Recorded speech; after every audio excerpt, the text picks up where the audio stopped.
Hello everyone, कैसे हैं आप लोग। मैं उम्मीद करता हूं कि आप सब अच्छे होंगे। तो हम लोगों ने प्रश्नावली 5.3 में प्रश्न संख्या 10 तक लास्ट के वीडियो में कर लिया है। अब हम लोग देखते हैं प्रश्नावली 5.3 में प्रश्न संख्या जो है 11 बार से आगे के प्रश्नों को। ठीक है, तो देखिए इसमें ये भी बड़ा आसान सा प्रश्न है और हम इसको बड़े ही प्यार से बनाएंगे। देखिएगा कह क्या रहा है इसमें कि यदि किसी एपी के प्रथम n पदों का योग मतलब Sn क्या दिया है 4n-n² है, तो इसका प्रथम पद अर्थात S1 प्रथम पद S1 के बराबर होता है। क्या होगा, यानी ये पहला क्वेश्चन बन गया यहाँ से। उसके बाद कहता है प्रथम दो पदों का योग, यानी S2 भी पूछ रहा है।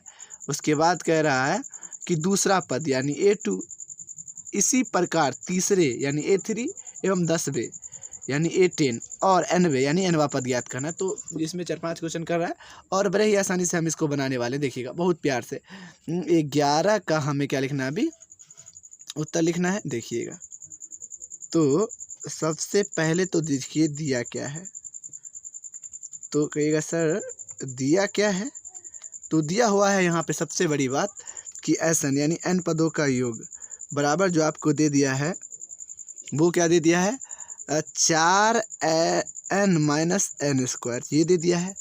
और जी अगर आप जानते हैं ये कि A1 जो बराबर होगा किसके बराबर होगा S1 के, ये चीज़, और A2 जो बराबर होगा वो किसके होगा, वो S2 माइनस S1 के बराबर होगा। यानी A2 जो होता है वो S2 में से S1 को घटाते हैं तब निकलता है।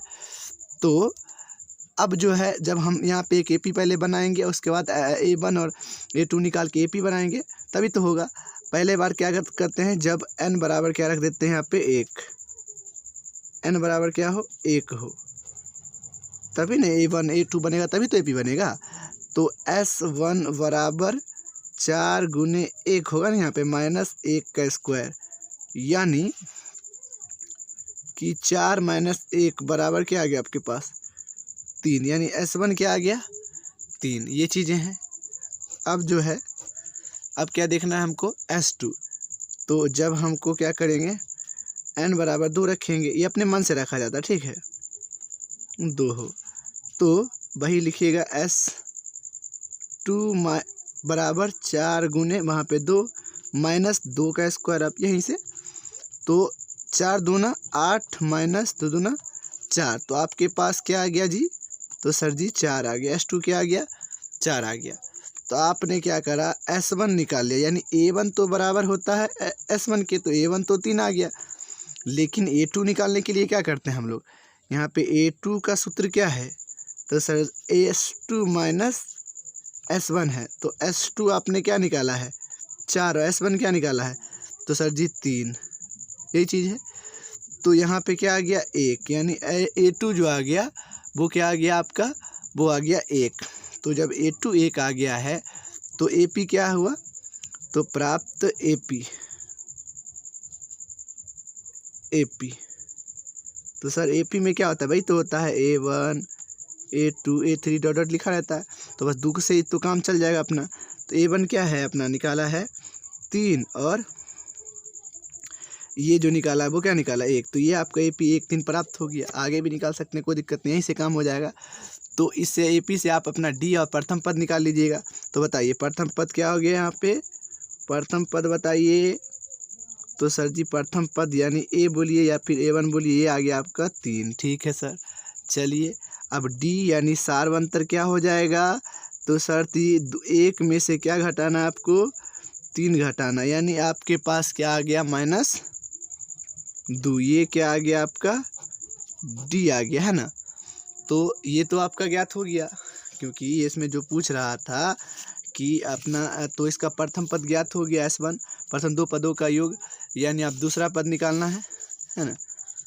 तो A2 निकालना अपने को, तो लिखते हैं A2 का सूत्र क्या होता है A प्लस D ना, था A का मान कितना है, तो यहाँ से देख लेते हैं A का मान है 3 प्लस D का मान -2, तो आपके पास आंसर आ गया 3 - 2 बराबर 1, यानी A2 का जो वैल्यू आया वो क्या आया 1।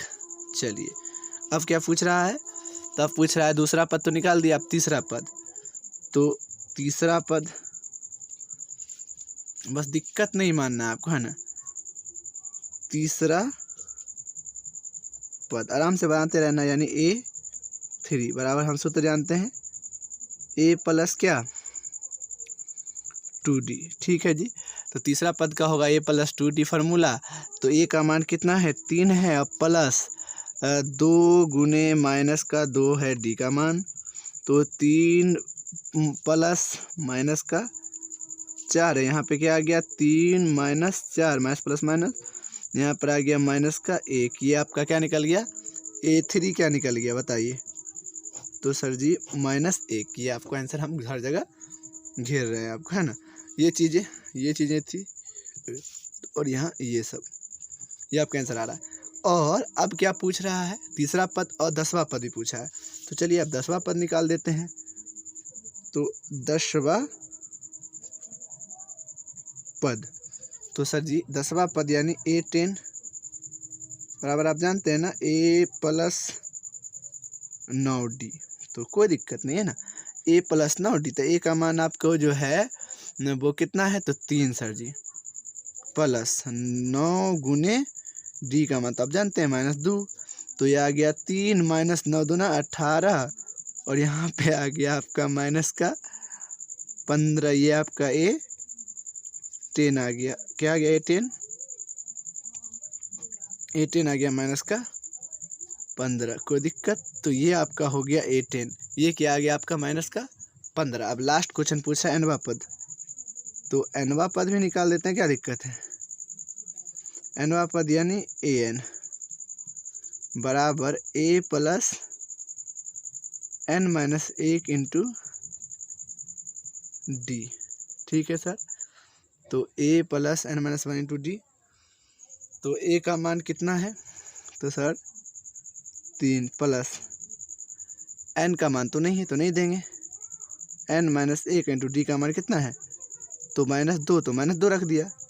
तो 3 प्लस माइनस का 2 है ना, माइनस माइनस प्लस का हो जाएगा यहाँ 2। तो अपने पास यहाँ हो गया 3 माइनस का 2 है ना, और ये प्लस का 2। तो आप जोड़ दीजिएगा तो 5 हो जाएगा, 3 और 2 5 माइनस का 2 n। ये आपका आ गया एन वाला आंसर। तो देखिए जितना भी आंसर आपको पूछा गया था इस मतलब क्वेश्चन में, सारा का सारा आंसर यहाँ पे हमने निकाल दिया, जो कि काफ़ी आसान था और आप भी निकाल सकते हैं। तो चलिए अब देखते हैं 12वां प्रश्न। काफ़ी आसान था ना। तो 12 नंबर प्रश्न भी जो है काफ़ी आसान है। क्या कह रहा है कि ऐसे प्रथम 40 धन पूर्णांक का योग ज्ञात कीजिए जो 6 से विभाज्य है। देखिए सबसे पहले तो ये समझिए 40 धन पूर्णांक का योग मतलब नंबर यानी संख्या, यानी ये n जो दिया है वो कितना दिया है आपको 40। ये बात तो आप समझ गए। तो 40 धन पूर्णांक का योग जो 6 से विभाज्य, यानी 6 से विभाज्य संख्या 40 बार, यानी देखिए 6 से विभाज्य संख्या पहला 6, दूसरा 12, यानी उसी तरह से तीसरा 18, 24 डॉट डॉट डॉट डॉट बहुत दूर तक। तो आप 40 को डायरेक्ट 6 से गुना कर दीजिए ना, तो 40 6 से विभाज्य आ जाएगा। तो 0 और 6 चौके 24, यानी लास्ट का पद जो an आ जाएगा वो कितना आ जाएगा, वो हो जाएगा 240। ये बात आप समझ रहे हैं। तो सीधी सी बात है, लिखेंगे कि 40 के धन पूर्णांक से प्राप्त AP, है ना। लिखते हैं 40 के धन पूर्णांक से प्राप्त AP। तो 40 के धन पूर्णांक से प्राप्त AP क्या क्या है सर। तो पहला था 40, 6 का पारा पढ़िए ना, 6 का 6, 6 से पहला 6, दूसरा 12, तीसरा 18, चौथा 24 डॉट डॉट डॉट डॉट, यानी 6 को मतलब 40 से गुना कीजिएगा तो लास्ट का पद जो है वो आपका क्या आ जाएगा 240। यानी आप सीधे से देख रहे हैं कि A का मान जो है ये क्या है 6, और D का मान आप कैसे निकालिएगा 12 में से 6 को घटा दीजिए। भाई वाह, ये भी क्या आ गया, तो 6 आ गया। और n का मान तो ऑलरेडी दिया हुआ है 40 धन पूर्णांक, तो नंबर ऑफ जो ये है अपना वो कितना है 40 है। यह अब आपको जो है an, यानी an क्या दे रखा है सर, यानी l, इसी को बोलेंगे तो 240, इसी को हम लोग क्या बोल सकते हैं l, यानी लास्ट पद। तो Sn बराबर यानी s निकालना है, तो 40 बराबर क्या है n/2 इंटू प्लस l लगा, क्योंकि एक दिया हुआ आंसर आ जाएगा। तो s टी बराबर 40 यहाँ पे रखेंगे बट्टे 2 इंटू ए का क्या है सर, तो 6 प्लस एल यानी 200। इस दोनों को जोड़ दीजिए तो ये का कटेगा तो ये आ जाएगा 20। हाँ लिख दीजिए कि 20, ये जो आ गया तो 200 जो 6 और नीचे में है 20 गुने 246 लिखिए और कर दीजिए ना दोनों को, तो आपका 49 20 आ जाएगा, तो आता है आपको। तो यही ऐसी चीज आप ज्ञात करते हैं, कोई भी दिक्कत नहीं तो कमेंट में ही बनेगा आपसे। अब देखते हैं तो आपको समझ रहा होगा। देखिए तो अब देखते हैं प्रश्न संख्या 13 कह रहा 8 के प्रथम 15 गुणजों का योग ज्ञात कीजिए। तो भाईजान ये भी काफ़ी आसान है। तो 8 के प्रथम 15 गुणज से प्राप्त एपी हम लोग पहले देखेंगे। देखिएगा टेंशन नहीं लेना है, बस क्या लिखेंगे कि 8 के प्रथम 15 गुणज यानी संख्या कितना है 15 यानी n कितना है 15 हम जो है 15 देखने 8 के गुना प्राप्त हो जाएगा, वो हो जाएगा 8 का पहला। तो सबसे पहले आप पढ़िएगा तो 8 का पहला तो 8 16 यानी 15, तो 8 को 15 से क्या कर दीजिए गुना, लास्ट का पद निकल जाएगा 15 8 120, ये बात है। तो एपी क्या हो जाएगा 8, 16, 24 डॉट डॉट डॉट कितना तक 120 तक। तो 15 गुणज है तो संख्या कितना है 15 यानी n का मान जो दिया है वो 15 दिया है। तो a का मान पहले देख लेते हैं 8 है और n का मान है 15, तो लिख देते हैं 15 क्योंकि 15 गुणज है। और al यानी l जो है यानी an बोलिए या फिर उसी को क्या कहिए l बोलिए। ये कितना लास्ट का पद दिया हुआ आपका 120, ये हो गया। तो यहाँ से तो हमने लिख लिया। और d देख लीजिए, d क्या है 16 में से 8 घटाइए, तो यहाँ पर भी क्या आ गया 8। सेम तरीका का प्रश्न है। तो आप जानते हैं अब एस एन बराबर आप जानते हैं n/2, क्योंकि ये बड़ा वाला मान दिया हुआ है an, तो लगा देते हैं a + l। शानदार चीज़ें हैं, निकल जाएंगी। तो S15 बराबर 15/2 इंटू a का मान 8 है और इसका मान 120 है। तो क्या दिक्कत हो रही है जी 15/2 और यहाँ हो जाएगा 128, काट दीजिए तो 64 दूना 128 कट जाएगा। और अब बचा क्या 15 गुने 64 और 15 को आप क्या कर दीजिए 64 से जो है गुना कर दीजिए तो आ जाएगा 960, जो कि काफ़ी क्या है आसान और शानदार है कि नहीं। आप इस तरह से चीज़ों को बना सकते हैं, इसमें कोई डाउट नहीं है। चलिए अब देखते हैं प्रश्न संख्या जो है हम लोग वो 14 देखते हैं। तो प्रश्न संख्या 14 ये भी काफ़ी आसान है। कह रहा है कि 0 और 50 के बीच की विषम संख्याओं का योग ज्ञात कीजिए। देखिए ये जो है काफ़ी आसान प्रश्न है। तो सबसे पहले हम लिखेंगे 0 और 50 के बीच विषम संख्या प्राप्ति। 0 के बीच विषम संख्याओं प्राप्त क्या चीज़ ए, तो ये है। तो 0 250 की भी संख्या से प्राप्त एपी क्या होगा 0 पहला विषम संख्या क्या होगा 1, दूसरा 3, 5 डॉट डॉट डॉट लास्ट का विषम संख्या क्या होगा 49 होगा। आप जाहिर से बात जानते हैं। तो ए का मान क्या है सर, तो 1 है। डी का मान क्या है 3 में से घटा दीजिए 1, तो ये क्या निकल जाएगा 2। तो डी आपका जो है बड़े ही आसानी से क्या निकल गया 2 और ए का मान 1 निकल गया। अब देखिए यहाँ लास्ट का एन दिया गया है आपका यहाँ पे, या इसी को आप एल कह दीजिए। तो आप एल कहें तो गलत ना होगा, ये भी एल भी है। तो आपको हम ज्ञात क्या करना है तो मतलब S50, क्योंकि 0 से 50 विषम संख्या यानी संख्या क्या दिया 50 यानी n जो दिया है ये क्या दिया आपका 50 दिया है। तो ये बात भी आपको जानना है। तो SN बराबर भैया लगा देते हैं a + n/2 into a + l वाला, ठीक है सर।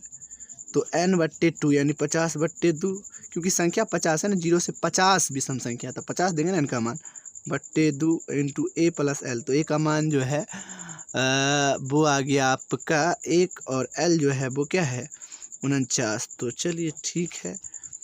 और यहाँ पे जो है आपका क्या हो गया 25 हो गया ना, काट देंगे तो 25 बार में, और इस दोनों को क्या कर दीजिए जोड़ दीजिए तो ये हो गया 50 तो 50 है बट्टे 25, यहाँ से जो है आप एक दूसरे को, और यहाँ पे n का मान चेंज हुआ क्योंकि क्या 0 और 250 के बीच संख्या, तो 0 और 250 के बीच संख्या जो होगा वो क्या होगा 25 ना होगा। तो यहाँ से हम लोग देख लेते हैं, बस थोड़ा सा यहाँ से इस चीज़ को स्किप करते हैं और यहाँ से s 25 निकालना है। तो हो जाएगा 25/2 और 50 की जगह खाली 25 रख दिए। a का मान आपका क्या है 1 और ये है आपका 50। चलिए आप समझे बात को। तो 25 गुने ये आ जाएगा 49 है ना सर ये, तो ये हो जाएगा 50 और बट्टे ये वाला 2 है, काट दीजिए 25 बार में। तो यहाँ से आपका जो है 25 गुने 25 आ जाएगा यानी 625। सर ऐसा क्यों? क्योंकि ये संख्या इसलिए नहीं ले सकते हैं क्योंकि अगर 0 और 50 के बीच विषम संख्या, तो 0 और 50 के बीच एक विषम संख्या कितना है 25 है ना, तो उसका योग ज्ञात करना है। तो उसका योग कितना होगा 625, जो कि आपका क्या होगा आंसर होगा। इसलिए n का मान क्या होगा वहाँ पे 25 हो जाएगा। ठीक है, मैं उम्मीद करता हूँ कि आप समझ गए होंगे, कोई दिक्कत वाला बात है नहीं। चलिए अब देखते हैं प्रश्न संख्या 15। तो प्रश्न संख्या 15 ये भी काफ़ी आसान है, बस चीज़ों को आपको समझना है। कहता है कि निर्माण कार्य से संबंधित किसी ठेके में एक निश्चित तिथि के बाद कार्य को विलंब से पूरा करने के लिए जुर्माना लगाने का प्रावधान इस प्रकार है। पहले दिन के लिए ₹200, दूसरे दिन के लिए 250, तीसरे दिन के लिए 300 इत्यादि। अर्थात प्रत्येक उत्तरोत्तर दिन का जुर्माना अपने से ठीक पहले दिन के जुर्माने से कितना अधिक हो जाता है। यानी पहले 50 मतलब 200 है तो 250, ये बात कह रहा है। ये चीज़ें हैं 50 मतलब अधिक हो जाता है। एक ठेकेदार को जुर्माना के रूप में कितनी राशि अदा करनी पड़ेगी यदि वह कार्य कितना दिन में पूरा करता हो। 30 दिन मतलब सॉरी विलम्ब किया हो, मतलब 30 दिन नहीं है, विलम्ब मतलब ना करना यानी अनुपस्थित रहना है ना, एब्सेंट रहना। तो ये 30 दिन का विलम्ब कर देता है। तो आपको कह रहा है यहाँ से समझिए क्या पूछ रहा है। एक ठेकेदार को जुर्माना के रूप में कितना राशि अदा करनी पड़ेगी यानी टोटल राशि, यानी ऐसा पूछ रहा है। ये बात तो आप समझ गए। तो सबसे पहले तो बात ये समझे कि कैसे एपी बनाएंगे हम। पहले दिन के लिए 200, दूसरे दिन अगर ना करेगा तो 250 बन जाता है, तीसरा दिन के लिए 300। ये तो डायरेक्ट ही आपको दे दिया है 300। तो ये आपका जो है, और लास्ट आपको पता नहीं है यही कि आखिरी में क्या होगा, ये आपको पता नहीं है। तो बहुत आसान है देखिए। और n जो है आपका ये तो दे ही रखा है दिन यानी संख्या 30 दिन। तो देखिए हम लिख सकते हैं यहाँ पे कि निर्माण कार्य द्वारा बना एपी है ना, निर्माण कार्य द्वारा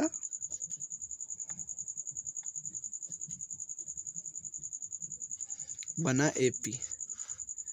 तो निर्माण कार्य द्वारा बना एपी, तो यहाँ पे हम लिख देंगे पहला दिन कितना था 200, दूसरा दिन फिर अगर एब्सेंट करेगा तो कितना हो जाएगा 250, तीसरा दिन करेगा तो कितना हो जाएगा 300, चौथा दिन करेगा तो 350 डॉट डॉट डॉट। ये कहाँ पर आके ख़त्म होगा यही आपको बताना, यानी SN बताना कि क्या है। और कितना दिन के लिए 30 दिन के लिए। तो n का मान तो 30 दिया है, a का मान सबसे पहले देख लीजिए ये दिया है 200, और d आप निकाल लीजिए 250 में से आपको माइनस कर देना है 200। तो आपका वैल्यू कितना आ जाता है, वो आ जाता है 50। ठीक है ना, ठीक है। ये आ गया आपका डी का मान क्या आ गया 50, और n जो है आपका क्या दिया है बोलिए 30 दिन है, तो 30 आपको क्या निकालना है SN। आप जानते हैं n/2 into 2a + n-1 into D, क्योंकि यहाँ a + n नहीं लगा सकते यहाँ पे है ना, क्योंकि n नहीं दिया है। तो यहाँ पे n कितना है, तो s आपको 30 निकालना है ना। तो आपका जो यहाँ से हो जाएगा बड़े ही आसानी से आप कर देंगे 30/2 है ना, और गुने 2 गुने a का मान क्या है तो 200 प्लस n यानी 30 - 1 और गुने d यानी ये क्या है 50। तो ये काट दीजिए तो ये हो जाएगा आपका 15, और ये हो जाएगा आपका 400 और प्लस ये हो जाएगा 29 गुने ये वाला 50। कोई दिक्कत नहीं। तो यहाँ पे आ गया 15 और गुने यहाँ पे 400 और प्लस 29 को किससे गुना कर देना है आपको 50 से। तो ये कितना आ जाएगा 1450, कर दीजिए गुना है ना। और यहाँ आ गया आपका 15, और इसको आप क्या कर दीजिए, जोड़ देते हैं तो 1850 आ गया, 1850, है ना।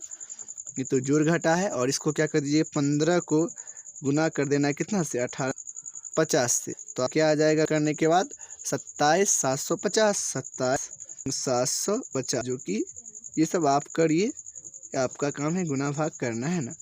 क्योंकि ये जो है काफ़ी आसान होता है और आप गुना भाग कर सकते हैं, है ना। तो ये रहा प्रश्न संख्या 15 तक, है ना। हम लोग देखेंगे अब 16 से, है ना, आगे वीडियो में। और मैं उम्मीद करता हूँ कि आपको ये सब समझ में आएगा, क्योंकि सारा का सारा जोड़ घटा गुना भाग ही है। और थैंक यू सो मच। अगर समझ में आया है तो प्लीज़ चैनल को सब्सक्राइब करें और हमें सपोर्ट करें, ताकि मैं और भी वीडियोज़ बना पाऊँ, क्योंकि हम क्लास 10th का पूरा सिलेबस जो है ख़त्म कर रहा हूँ। Thank you so much.